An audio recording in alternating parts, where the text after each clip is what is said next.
دشمن کے خطرے کے وقت دعائیں۔ جب دشمن کے حملے کا شدید خطرہ ہو اس وقت مسلمانوں کو چاہیے کہ نمازوں کے بعد اور دیگر اوقات میں دل و جان سے درج ذیل دعائیں مانگیں۔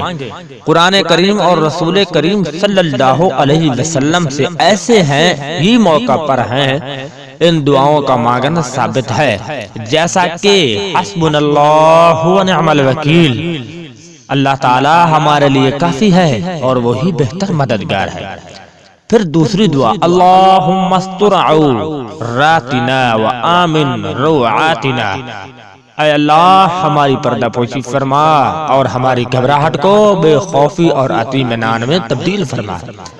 اللہم انا نجعلک فی نحورہم ونعوذ بک من شرورہم، اے اللہ ہم آپ کو ان دشمنوں کے مقابلے میں کرتے ہیں اور ان کے شر سے آپ کی پناہ مانگتے ہیں۔ لا الہ الا انت سبحانک انی کنت من الظالمین، آپ کے سوا کوئی معبود نہیں، آپ سب تقائص سے پاک ہیں، میں بے شک قصوروار ہوں۔